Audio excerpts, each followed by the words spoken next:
Frost. The second document is a list of Republican groups and people that Arctic Frost targeted, including Charlie Kirk's group, Turning Point USA. These documents show the political weaponization of the Biden administration against Republicans. Senator Hawley.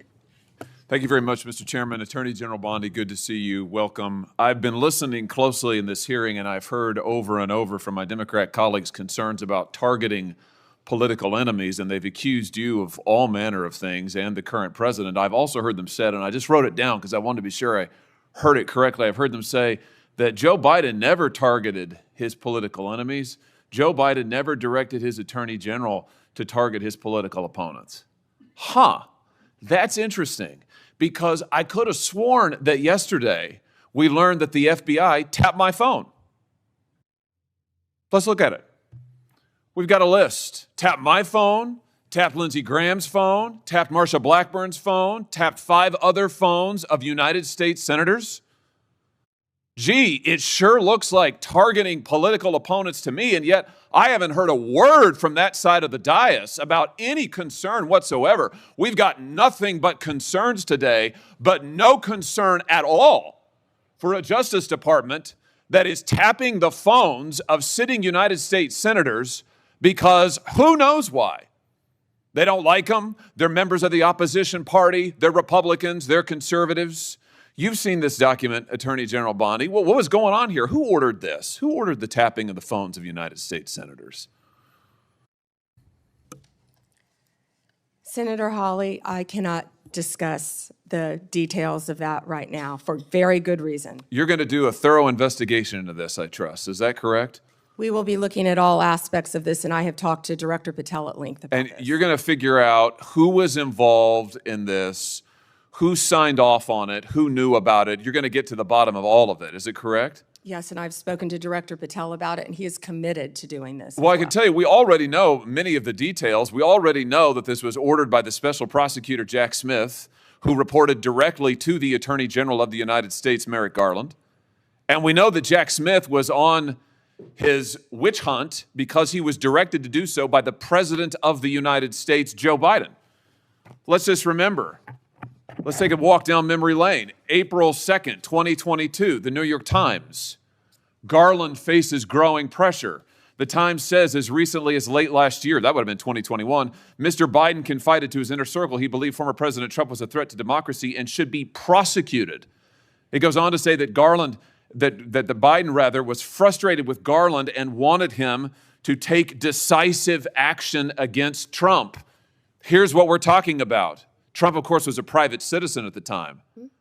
So he appoints his own hitman, Jack Smith, who goes after the president, former president, who goes after members of this body. You know, the thing about it, though, that really strikes me is that it didn't stop with members of the United States Senate.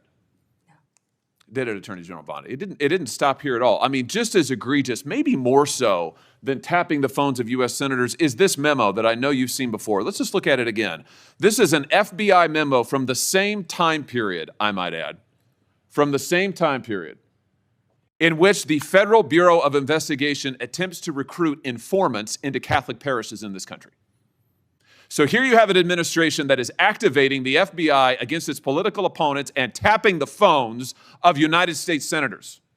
Can I just say that again for my colleagues, for the benefit of my colleagues on the other side of the dais? Tapping the phones of United States senators. This isn't hypothetical. This isn't maybe what will you do in the future. This isn't, oh, gee, can you imagine a situation? This happened. This happened. And this happened, the targeting of Catholics in this country because Joe Biden and his FBI didn't like Catholics who went to a certain kind of mass. I mean, good God in heaven, what is happening to this country? What happened under Joe Biden?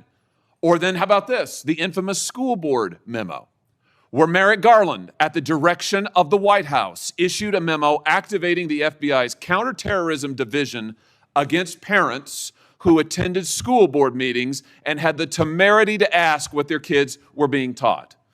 And some of those parents were treated like this. Let's just remember. Let's remember how parents were treated. Treated like this man. That's right. A parent at a school board meeting, I think in Virginia, who was drug out of the school board meeting. He's bloodied there. You can see it. And what was the response of Joe Biden's DOJ and FBI? It was to issue a memorandum saying that people like this ought to be investigated by the counterterrorism unit. And unbelievably, they were. They were. Or how about this? Let's remember Mark Houck and the pro-lifers who were prosecuted for what? For going to a clinic, an abortion clinic, and praying on a sidewalk outside an abortion clinic. This is Mark Houck and his beautiful family at Mass. This man, at the direction of Joe Biden's FBI, this man had an FBI SWAT team come to his door in the early morning hours with his beautiful children there, terrorizing them with weapons drawn. He was then arrested and prosecuted. Unfortunately, a jury acquitted him.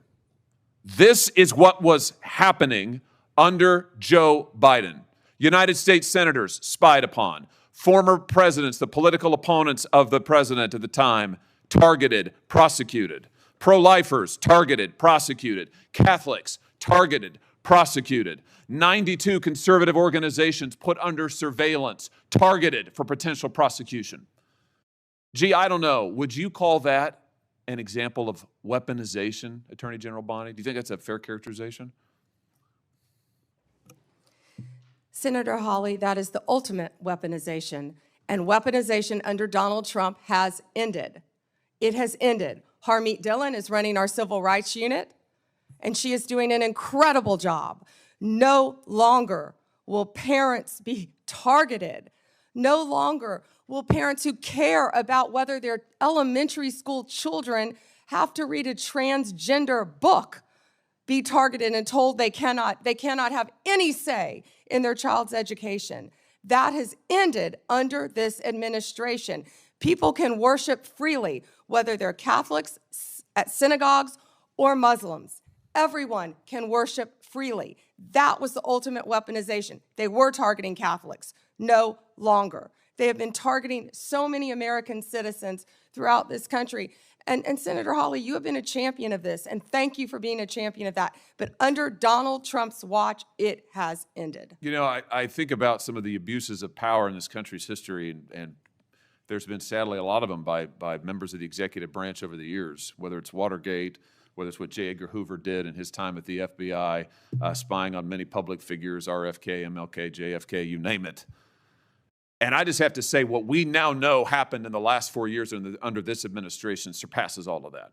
It surpasses all of it. Not just for the interference in the legislative branch, not just for the blatant disregard for the separation of powers, not just for the blatant disregard for the First Amendment, but for the targeting of ordinary American citizens who can't afford lawyers, who can't afford to mount a defense, who when the FBI knocks at their door or comes with the SWAT team, they don't know what to do. It is absolutely a disgrace. It is a stain on the history of this country and on the conscience of this country, what this administration did in the last 4 years. So here's what I think needs to happen.